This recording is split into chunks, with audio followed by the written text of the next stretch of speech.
Yes! Welcome to a very special edition of Covered in Glory, where instead of talking about this week's games, we are going to determine the future for three of our friends here at the Extra Points Podcast Network. First up today, you have the man, the myth, the legend, one Dr. Dave Dameshek. How are you today, Dave? Well, I'm swell and I'm intrigued, fellas. As you may have heard, football, American version, is now a wrap until all the offseason mysteries start to get solved here. I mean, all I have is hockey at this point. I'm in the market for another sport. So I hope you guys can help me out today. Oh, we are so excited to have you in the market. You are one of the most eligible bachelors I know in the sporting space, because once you get in, you get in. The hook's sink deep with Mr. Dameshek. I've known that forever. True that. Yeah, listen, talk me in or out of that, steer me right. We've talked about it a bit. I love so many things, the framework of the Premier League, how it operates season in and season out. There's so many things that American sports could use and apply and make sports, certainly baseball, better if they did some of the Premier League stuff. But now the issue is which team, because the biggest weirdos are the people when you say like, oh, you're a football fan? Like, yeah, what's your team? Like, I don't really have one. Just like watching good play. Like, what kind of weirdo? How can you invest in a sport if you don't have a team? So let's build this floor start this building at the first floor. I got to have a team.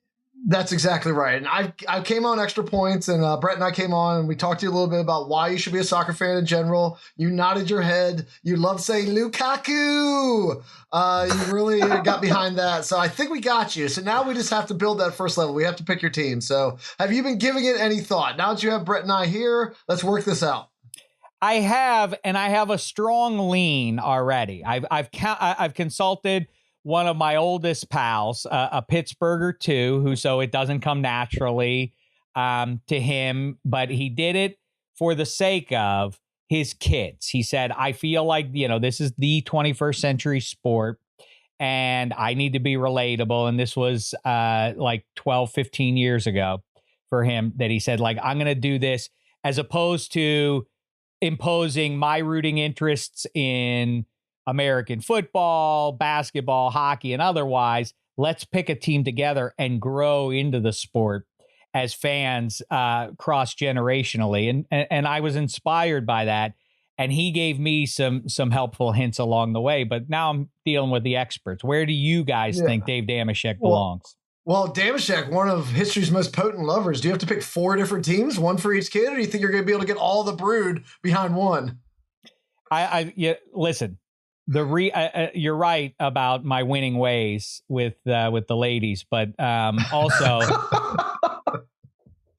I don't know that I said anything funny about. That was a statement of fact. But okay, anyhow, a statement of fact. No joking. But yes, well, I want my kids to be their own people. I don't like I say, imposing my rooting interests. I get a little casual about it. So I'll allow for some variation within the tribe, but if we can all settle on one team, all the better, because that was one of the tips that I was given by my pal, David Gefsky. He told me that these are the things he told me, and you tell me how you guys respond. He said, 1, what it builds to in success is a family trip across the Atlantic to watch your team play, which makes great sense to me, of course. What an unforgettable singular experience that would be. He said, but you don't really, from a lifestyle standpoint, do you want to go to Manchester, Liverpool, or London? Obviously, you want to wind up in London, unless you're a diehard Beatles guy, I guess, or something. But it seems to me that London is the obvious choice there. So you want a London-based team. I thought that was a key detail. Where do we, from that point, where do we go? Yes. Okay. So we're narrowing it down already. And I know in talking to you over the years that you are a huge fan of the concept of relegation. But yes, I don't know if you want to be on the blaster end of a relegation battle or not. So are you looking to be like, okay, I like the idea of it, but I don't want my team wrapped up in it? Or are you like, man, I like the idea of it so much, I want the thrill of possibly losing something in the drop? Or do you want to stay away from that? Listen, call me a lot of pejorative words, but don't but one thing I'm not is a front runner. I would never jump in on a team. So many people do that at ages where it's easy to influence. I don't want to name names, so I won't. Which spares Sal the embarrassment of me naming his name.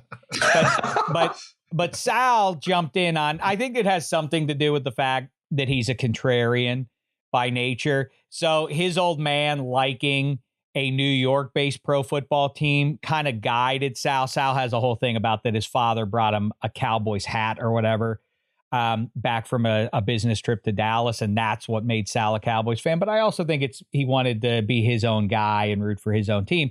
Either way, coincidentally or not, the Dallas Cowboys were one of the two best teams in pro football when Sal decided, a New York guy, a kid up in Long Island, out of all the teams in football, chose to embrace a Texas-based team.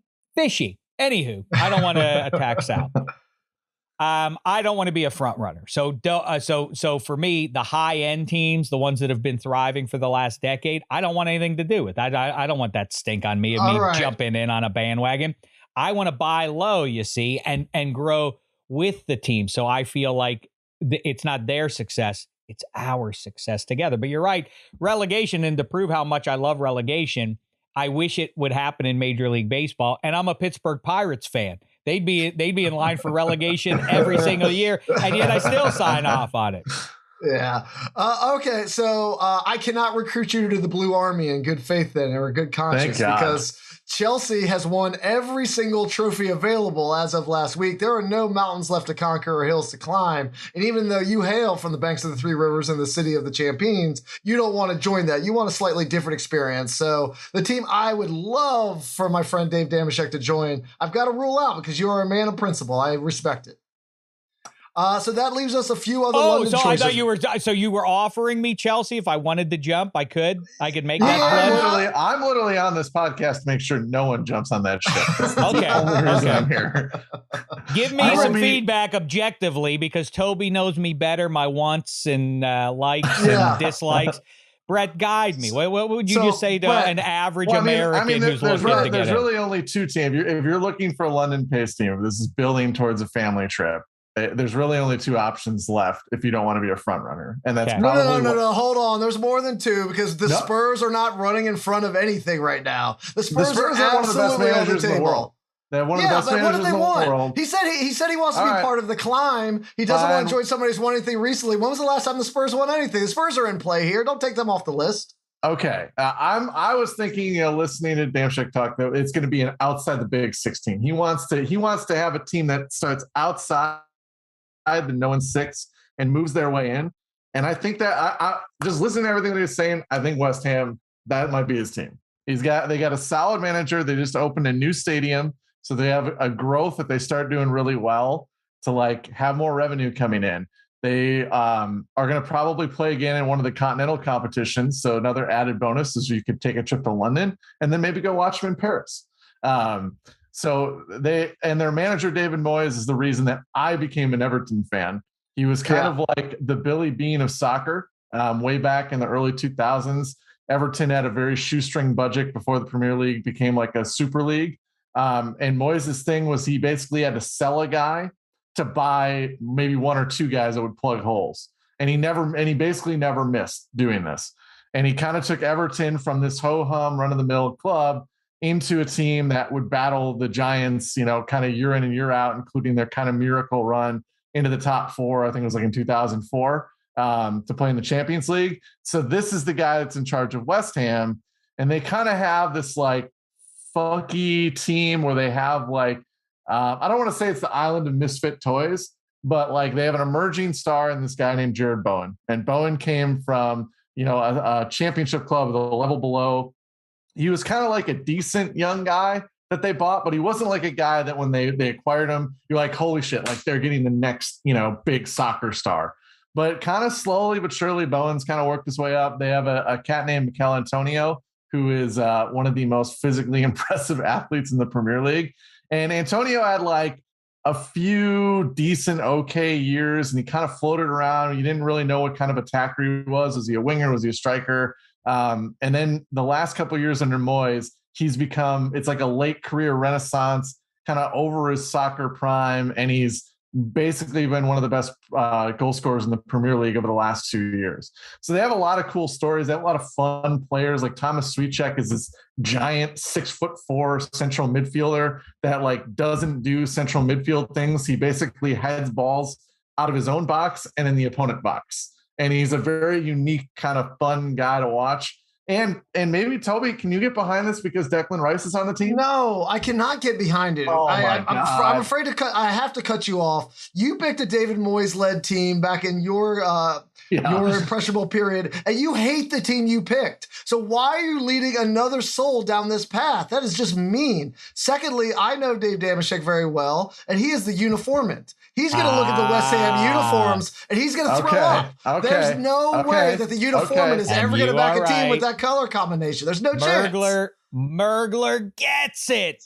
Those uniforms stink. Burgundy and light blue. The Colorado Avalanche, the Michigan Panthers, and West Ham. Now, I do love ham. I do think that bone-in ham is the most underrated of all breakfast meats. Now, you see the ham at Christmas time or whenever. What you want to do is you want to shave some nice slices off of it. The next morning after, you take that, you drop it into a pan, listen to it sizzle up. Thank me when you finish your delicious bone-in ham breakfast. I don't like the uniforms. Brilliant that. I want to start to, that's what the thing I got to ramp up. I like when Americans suddenly start talking in English soccer terms because they're talking about English soccer, and they say stuff like, well, I just said like brilliant that, like stuff like that. Like you're from Altoona, Seth. You don't know. You're not suddenly British. But here's what I'm thinking. You mentioned them. The uniforms are a little pedestrian. You know, black and gold is generally where my heart will lead me. But I like the idea of the Spurs. I like Tottenham because they're in London. They are not like an especially religious guy or religious at all, but the Jewish background and the support for that makes some sense there. They're righteous for what that matters. It feels they're on the right side of history and progressive thought and all that kind of thing, if that sort of thing appeals to you. But frankly, I think the reason is because exactly what you said. What you would say about them as a negative is exactly why I would want to embrace them. I want to buy a low stock here. They're in the Premier League. It's not like they're 3 levels down or anything. It's that would be, although there's something interesting about that. But it's also hokey. And when people buy a Toledo Mud Hens hat because it's like got a cutesy, silly name in like a third tier kind of town or something like that, I don't want to dig that low. I have some dignity to preserve. So I think if you guys sign off on it, and I sincerely won't do it if you guys tell me a compelling reason I should turn my nose up at them, I feel like Tottenham kind of fits the bill on at several levels. The red, white, and blue uniforms, meh, aside. Yeah, no, Dave, I like this for you. The Jewish connection, I think, makes complete sense. I wish they had a little more flair in their uniform. I know that like plain white is not going to quite do it for you, but they might add an accent piece in the future years that the uniform can get behind. You're right. They're right in London, and they're going to be competitive, but they're absolutely not like a juggernaut. Like, so you're not joining up and like rooting for, you never would, the Cowboys or the Lakers or the Yankees. I sign off on it, but before you make a full commitment to it, Brett, please tell him a little bit about Spurs soccer and what he's going to be watching on Saturday mornings. I also do want to make a request, Toby. Can we spend some of that extra points money? Because the goalie doesn't have to dress like everybody else. Ooh. Maybe if we could get him an extra points jersey, black and gold, if you please. Now we'd really be cooking with gas. Then it would make all the sense in the world. Oh my gosh. You just put it out. My 2032 budget is now spent. So we'll be ready by then. So yeah, Brett, tell him a little bit about what he's going to be watching on Saturday morning from the Spurs. Well, the one thing I will say, we're all kind of trashing Spurs from the fact that yes, they haven't won a trophy, but they just were in the Champions League final. So let's not act like they've been a doormat. Exactly. But no, I mean, I think, Dave, what you're getting is you're getting Harry Kane. So Harry Kane, I don't know how much you follow him, but he's kind of like England's favorite son. Stayed with Spurs this whole time, wanted to leave for Manchester City, kind of pouted a little bit, almost left, stayed with Spurs. They got him. They had this manager, Antonio Conte. I don't know if Toby's told you about him, but Conte is fucking insane. That is really the only way that you can in the best way possible. In the best way. Yeah. Also, Dameshek, a little bit swarthy. A little bit swarthy on the sideline. It's great. It's your kind of look. Crazy and swarthy. I mean, who are we describing? Him or me? Both. He's also handsome. So 3 for 3.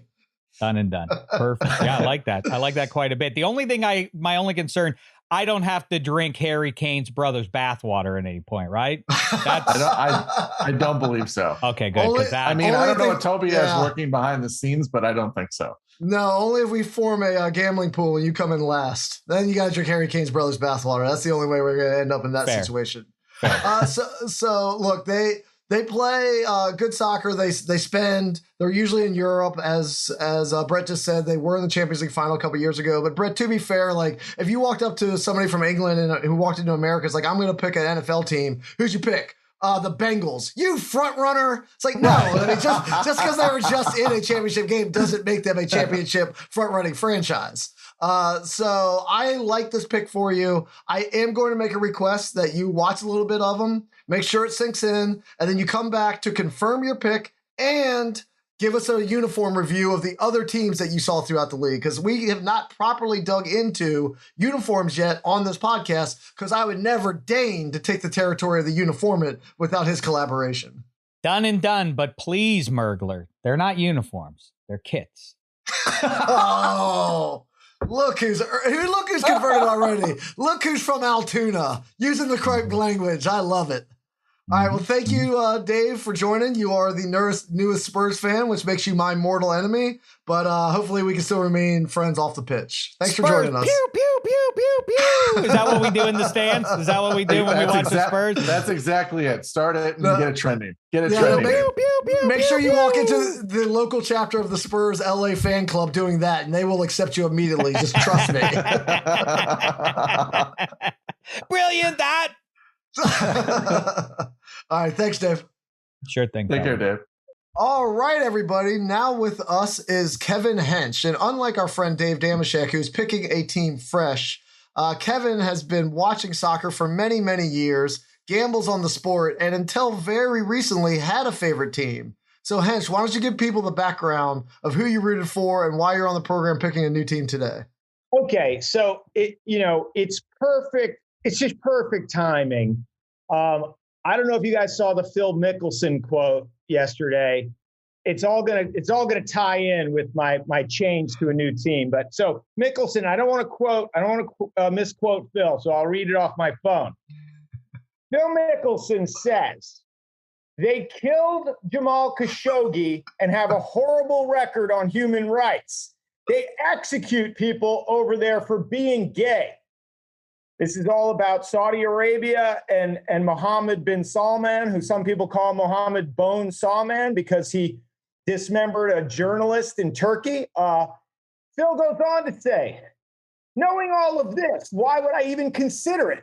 Because this is a once-in-a-lifetime opportunity to reshape how the PGA Tour operates. So Phil Mickelson, no problem getting in bed with evil dictators. And by the way, on this score, he's got good company, right? Because LeBron James, no problem with Chinese concentration camps and wiping out free speech in Hong Kong, as long as it feathers his bed. So Phil Mickelson, I'm sure is a Republican. LeBron James, I know, is a Democrat. Ironically, Phil's a lefty and LeBron's a righty. But they're both ambidextrous when it comes to grabbing money from evil dictators. Like, it's fucking insane that the almighty dollar, for guys who, by the way, have an infinite amount of almighty dollars already. Like, how much more money do you need? Like, maybe you sit out the partnership with Mohammed Bone Sawman. Now, not having been offered, not having to have the moral test that LeBron and Lefty have failed, because no one's offering me hundreds of millions of dollars to be in business with evil dictators. I get to abandon Newcastle United, my longtime EPL team, now that they've been purchased by the Saudi wealth fund, which everyone wants to pretend is not MBS. Oh, no. There's layers. Yeah, I know. This is like a congressman's blind trust. He has no idea. He has no idea that he's profiting on COVID medicine. What a coincidence. What a fucking coincidence. Like, yeah, he runs everything, and now he owns Newcastle United. Congratulations, Jordies. Your owner is a monster who Phil is on the record. He's on the record saying that guy killed Jamal Khashoggi. So when this goes down, I thought up on Tyneside, there'd be protests, shit getting burned in effigy, not on our watch. We'd rather go down to the championship. We'd rather play in League Two than have this fucking monster own us. Nope. Not nary a peep of protest from the Geordies in Newcastle, who are like, finally, we'll have some money. Maybe we can get a fucking striker in here. So that's sad. That's depressing. There was a lot of like Mohammed bin Salman cosplay and celebration, actually. It was insane. You're like, oh my God, they're wearing the keffiyehs. Oh, they're celebrating. Holy shit. So anyway, sad news. Unlike Phil and LeBron, who just go along to get along. And by the way, two of the top 10 most compensated athletes of all time. Like Phil, the PGA Tour has been bad to you. You got to set it straight. Oh, interesting. So anyway, I'm, just a lowly supporter looking for a new EPL team so I can sleep at night. Do you just want the big reveal, or do you want to discuss it a little bit? No, so I do want to discuss it a little bit, but first I want to applaud you on that opening and going through Phil Mickelson's timeline to affect your decision making. I assume next time I see you, it's going to be nothing but eating hamburgers and drinking milkshakes, because I assume that's the rest of what Phil does on Twitter. Well, there won't be any empty carbohydrates for me, but I will eat a protein style, animal style double from In-N-Out for sure. All right. So before the big reveal, you routinely send me betting slips. You are absolutely a madman. You sent me one the other week because you were super upset at a last-second goal because the other part of your parlay had already cashed, which was Manchester City dropping points. They hadn't dropped points in 12 straight matches, but somehow in the 13th, you rolled the dice with it, somehow hit it, and then I think it was Liverpool on a last-second goal caused you to tear it up. So you are betting insane things, and so I can't actually wait to hear who you select, because it could be anything right now. So tell us, before you tell us the name, tell us what went into your decision of how you were going to renounce Newcastle and pick somebody new to rant about. Right. Well, so I think it's sort of a process of elimination. It's aesthetically, what Pep's teams do, the way it looks, just the joy of watching the beautiful game. You're not going to do better than Manchester City, but what kind of a puss would fucking jump on that bandwagon at this point? That's as immoral. That's as immoral as MBS. You can't pick Manchester City on this run. This is such good content, because as soon as somebody checks Manchester City, we are smash cut editing these two things together. So thank you for that. That's pathetic. And it's funny because I'm sure you guys get it. You kind of have to have if you root for someone like Newcastle. Or a team that's perennially in the relegation fight, or a team like Norwich that goes up and down, or QPR that goes up and down. You also have to have a big team that you also root for against the other big teams, or your whole season is just depressing as you try to finish 17th. Yep. So Brett's an Everton fan. He's very familiar with what you're talking about. Right. So I'm relating to all this just very quietly. Well, when I was choosing both Newcastle and then my big club that I rooted it for against the really big club, Manchester United was, won every year basically. And so you're like, you can't root for the Yankees. They were the Yankees at peak peak Jeter, Mariano Rivera years. So like you go, okay, I'll root for the noisy neighbors. I'll root for Manchester City. I'll root for the Blues against the Reds, and they'll be the up and comers. And then very quickly, starting with Mancini all the way through Pep, like, well, the noisy neighbors are now the Yankees. I mean, it's like, and actually, I really liked Solskjaer. I think he was such a good guy, and obviously not very successful at Man U, but like it's so much has gone wrong at Manchester United since Sir Alex stepped down that they're kind of unhateable. Like they're kind of pathetic now. Like you're wondering, can they challenge for top four? So, I can't go all the way to Man U, but I can kind of eliminate the two Manchester teams from my consideration. Liverpool is kind of a logical choice as a Red Sox fan. I could, I have Tom Werner's phone number, which humble brag. He responds to when he needs something from me, but I've never tried it. I've never tried it for tickets.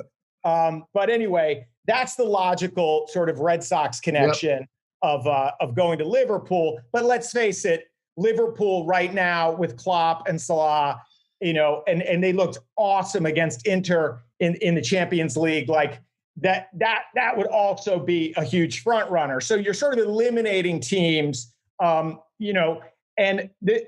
as I look at London, and I think Arsenal would be a very smart pick if I was being smart right now. And not kind of trying to be a little more creative. Arsenal, though, that young nucleus is excellent, and I like what they're doing there, but that also feels a little too easy.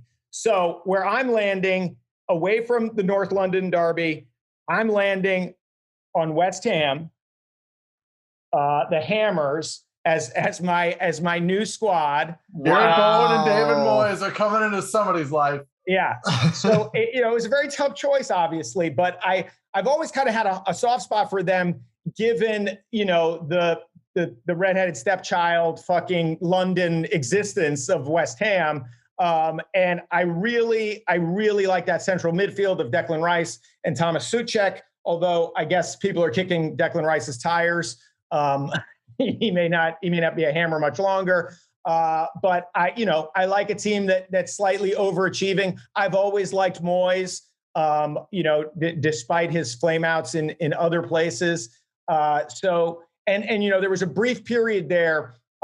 This is really nerdy, but I remember Kevin Nolan. He was a Newcastle player who had some success at West Ham, and I had him one year. I won my fantasy league 3 years in a row. So I always have a soft spot for guys like, why do you love Rafael van der Vaart? Are you kidding? He single-handedly won me my fantasy league. Hench won his fantasy soccer league 3 years in a row and has Tom Werner's number. Sorry, ladies, he's already taken. Yeah. He's not available. Well, they're done masturbating by now. I'm sure they don't need my number. West Ham. All right. You excited to be a Hammer? Our producer, Mikey Meatballs, he also picked the Hammer. So we have two new Hammers at the Extra Points Network. Nice. I am excited. I mean, look, so you're basically saying, you're setting your sights at top four this season, but you're also probably realistically setting that as a permanent life goal. You're not going to contend for the title, but Europa League, mid-table, you're probably not going to get dragged deep into the relegation battle year after year after year like some teams. So it feels semi-safe without being lazy. You'll still suffer, not like Jamal Khashoggi suffered, but you'll suffer a little. And I have really good Geordie friends from the North Country, and they didn't bat an eye. They did not bat an eye. They were so excited for the looming spending spree. Yeah. By the way, do you want to play for that fucking guy if you miss a penalty kick that would have got you into the Champions League? You're getting disappeared in about 2 days. I'd rather play for Pablo Escobar's team, man. Holy shit. So Brett, Hench definitely knows a lot about the games, watched it a lot, has played it before he tore his ACL. But tell him something he might not know about West Ham when you do all the analytics that you do. Well, Hench, I don't know. There's a model out there, and soccer, is kind of catching up to the NBA, I would say, in terms of where analytics are at. Probably maybe equivalent to the NFL right now.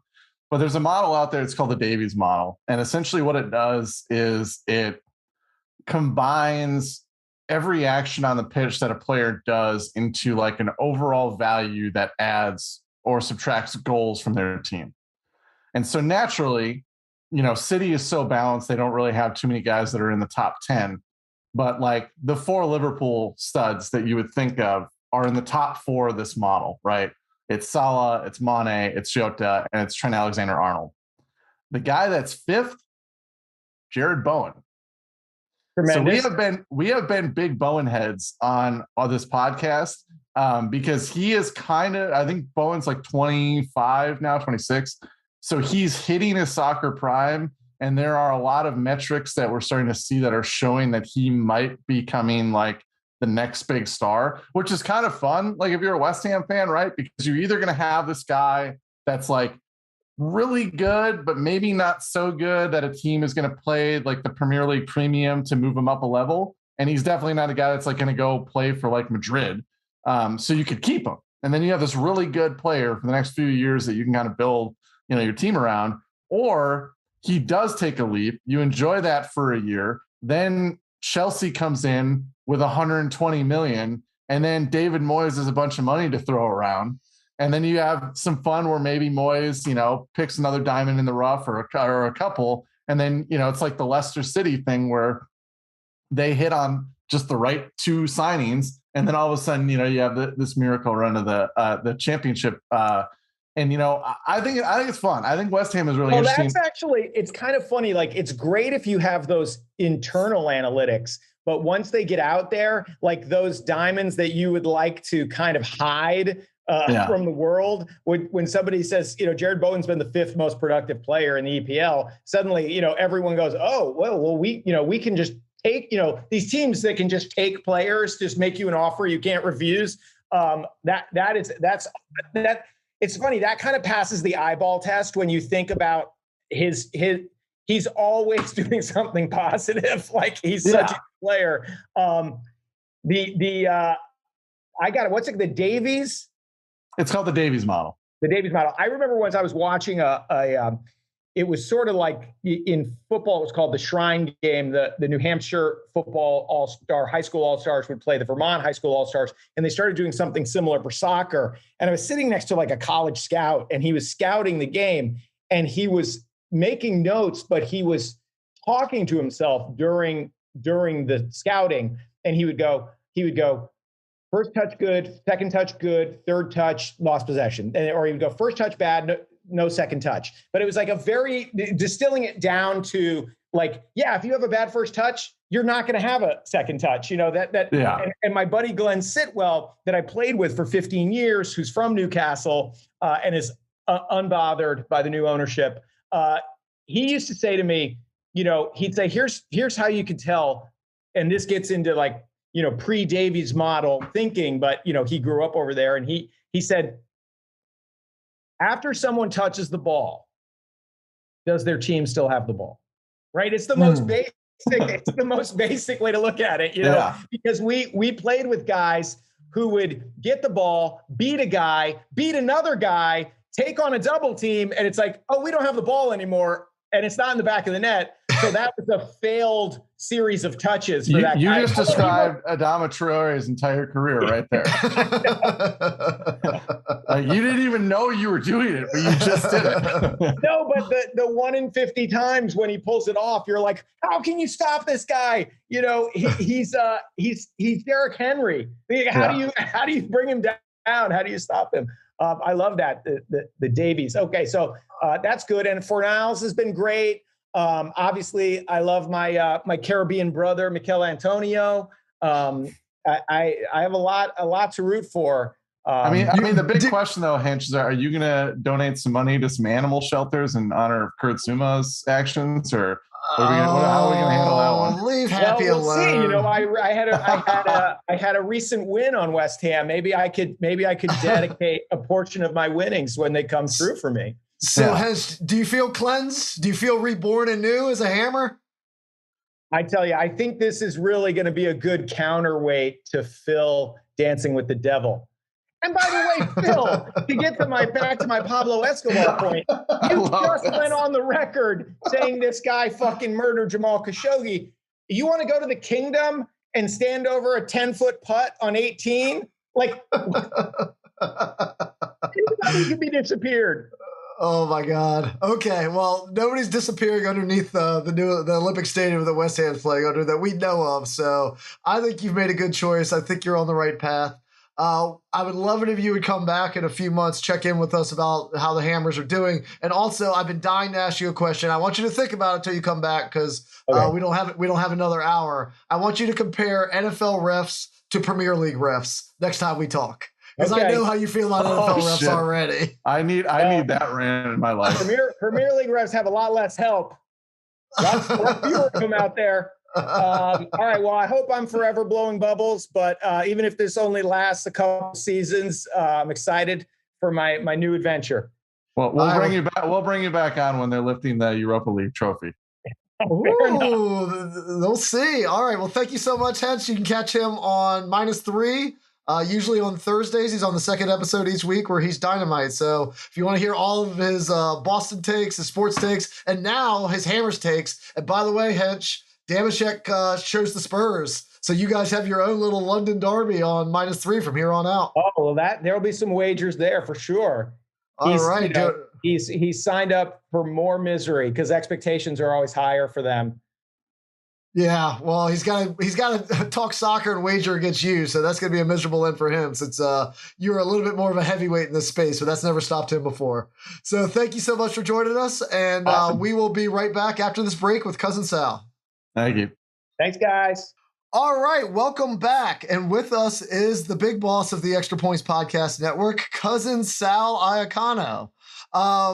How you doing, Sal? Good. I'm doing well. I feel for a big boss, I'm going to have the least to offer for this podcast in terms of, I bet Shaq and Hench were very, very passionate about whoever they pretended to like, but I'm going to try to do my best here. Yeah, believe it or not, Hench had some takes. Is that right? Just came out firing, huh?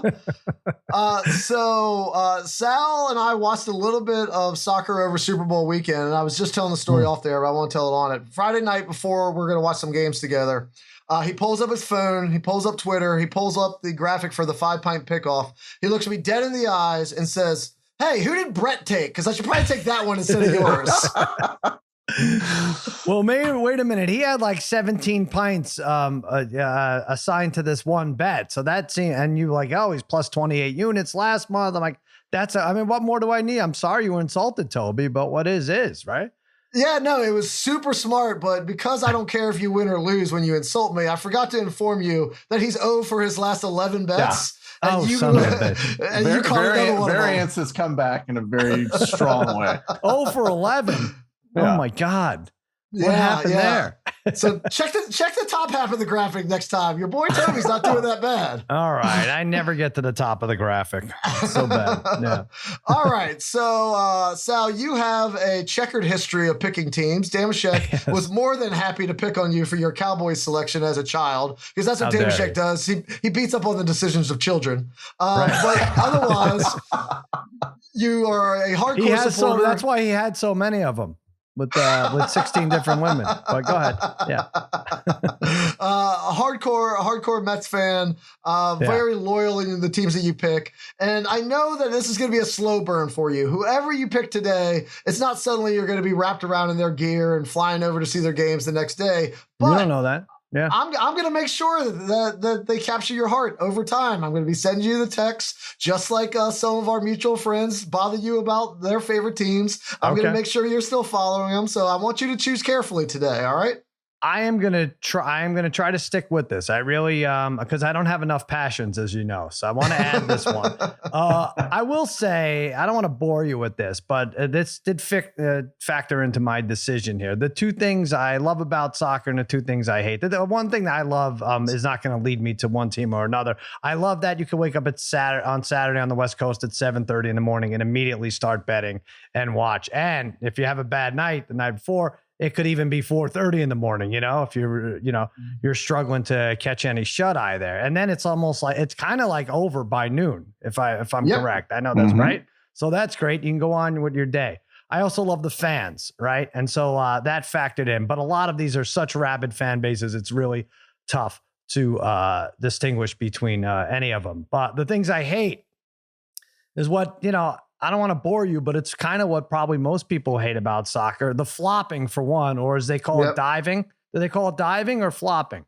Both of them are used with diving more colloquially. Okay. And I like goals. I don't like the lack of goals, right? So waking up in the morning, that wasn't going to change. Fan base, like I said, that wasn't going to be too much of a factor, although I realize some hooligans are more revered than others. The diving for my team, I looked up the team I selected. The top 10 divers, but I read a bunch of articles, are not on my team here. Although there's going to be one. There's not. You're probably going to go after me for one, but I have when I tell you who it is, you'll decide if it matters or not. And also because I like goals, I wanted a team that scores twice a game. I don't think that's asking for a lot. That you're excited twice in a night. And I'm not talking about your team makes a save off a lackluster shot. I want to be excited with a goal. I want the songs to start and everything twiise a game. So the problem is, go ahead. Were you about to reveal or tell us the problem? Because before you reveal, I'm going to make Brett kind of go for a raise here and see if he can guess who doesn't dive and who scores twice a game. So Brett, you think about who he's describing, but let Sal finish up with well, actually, this is the time to do it because now I'm going to go into specifics about who I didn't pick. So come on, Brett, you're on the spot. Who doesn't dive and scores twice a game? That's Liverpool. Yeah. Is it Liverpool, Sal? Well, here's the thing. I backed off the twice 2 goals a game thing because I didn't want to take the top 3 teams. I didn't want to take Liverpool. I didn't want to take Chelsea. I didn't want to take Man City. So I settled on 1.6 goals a game because my team has scored 40 goals in 25 matches this year. And it's Manchester United. Oh no. Is that bad? I mean, they're the fourth best. Sal. I screwed up. Oh my what did I do? You're taking Manchester United? No. Yeah. What, should I change to West Ham? Should I jump on Hench and Mikey Meatballs? Never ever follow Hench. I mean, we definitely know the answer to that one. So that is not the wagon you want to hitch to. But listen, Manchester United, come on, pal. Did you know that they have 20 league titles? The Manchester United Red Wagons. Is it Red Wagons? It's Red Devils. Red Devils is a little redundant, by the way. I know there's Blue Demons and stuff, but we don't need Red Devil. But anyway, I like it. I like the uniforms. I like Red Devils. They're 12 right now. I think, we're doing this a couple days before. They're 12, 6, and 7. Or 12, 7, and 6. You soccer fans, for some reason, put the draw in the middle instead of the win-loss. It should be win-loss draw when you're listing the table. And by the way, it shouldn't be called a table either. There's already something called a table. You have to invent a word like standings, which means nothing else. Also, Sal, home teams are listed first, so be ready for that. Home teams are right. No, that I happen to know too. All right, that I can get used to. Whatever. That's probably how it should be, by the way. 20 league titles. I don't know if you know this. They called Old Trafford the Theater of Dreams. I did know that. You do. I know. Okay, so here's where this was going to be a negative for me, but I chose to embrace it. I know they're owned by Americans, which is good for me up front, except it's the Glazers, right? It's the Glazers, yep. And people hate them, and that's probably why you just threw a temper tantrum when I picked Man City, one of the reasons when I picked Man U. But I can relate to teams who don't like their owners. I'm a Mets fan. I'm a Cowboys fan. I've never rooted for a team who absolutely hated their owner, right? I kind of like the Knicks a little bit, but it's not, I'm not gonna die on that hill. And so I might as well go all in. That's it. I'm going all in on a team that fans that hate their owners. They They protest. They stormed the field last year, right? I don't know. Talk me out of it. Ralph Rangnick, he's the interim coach. He established the Ralph Rangnick Foundation with aims to support children in their development and enable their personalities to flourish. Who the hell knows what that means? Who cares? That's great. Talk me out of the Red Devils. Go ahead. No. I want you to feel very comfortable in picking a team that's won the league 20 times that you're going to be climbing on. I want you to feel very, very good about that. But from a soccer point of view, Brett, go ahead and tell him what he just signed up for. Oh, a dumpster fire, Sal. I'm sorry, man. Like I kind of want to take this pick, and I just want to step back and like zoom out a little bit and just say, you know, Sal, I know you've had these dysfunctional relationships with your other teams, but you are worthy of real love. You don't have to do this. You can find a better, healthier relationship with the sports team. I don't think I am. I've been around a half a century. Why it wouldn't have happened by now? And by the way, to that point, I don't know how much longer I'm going to be around. So I could pick a Norwich or some team that's like 73rd on the table. But I'm not going to be around to see that team progress. I can't go through 3 relegations.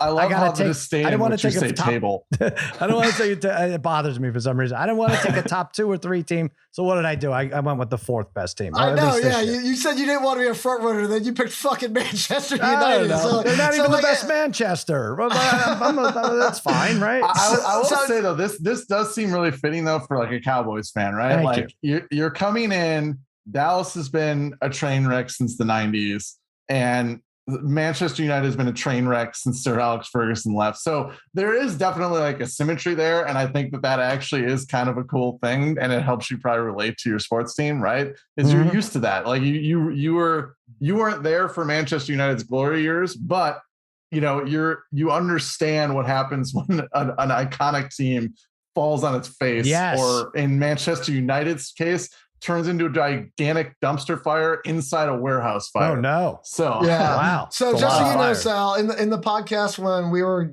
giving advice on which teams to pick, who I compared Manchester United to is the Yankees, Duke, and a team that at that time was called the Washington Football Team, and now has an entirely different name from when I taped that podcast. So tread lightly, my friend, because you are signing up for a Dan Snyder-esque experience. Wow. By the way, the Washington Red Devils wouldn't have been terrible. I mean, really a lot of nice dual meaning there and everything. You get to keep the red. I don't think anyone's going to be offended that they screwed up by that. Well, I don't know. Listen, I'm not changing here, but they have Ronaldo, right? He's one of the best.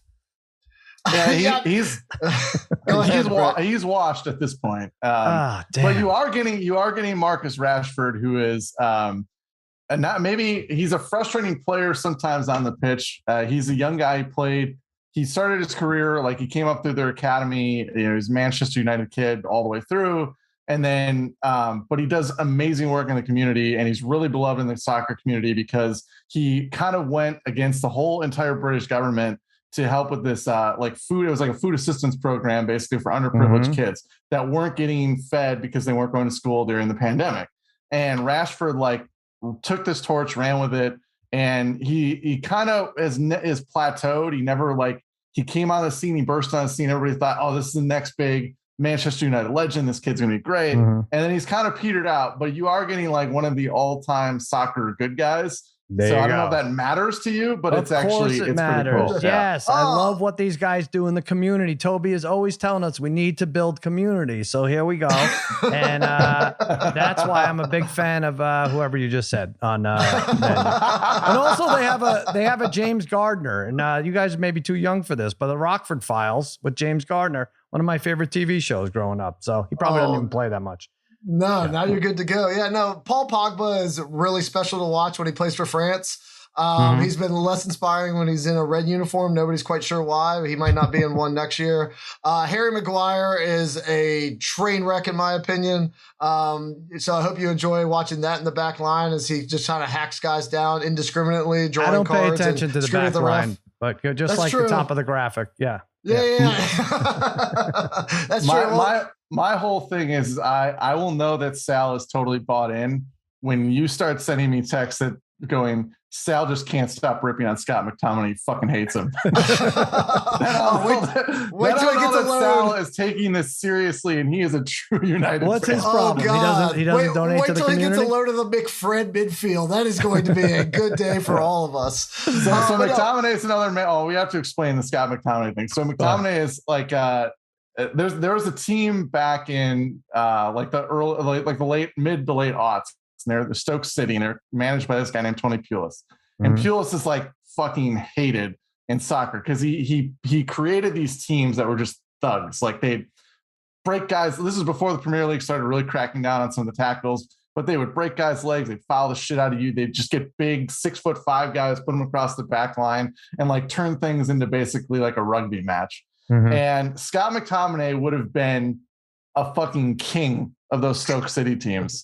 And in this Premier League, he looks like a fish out of water because he's this 6'3" central midfielder. He doesn't have a ton of skill. He's just this big bodied guy that just hits people and sometimes like bulldozes his way into a goal every 7 or 8 matches.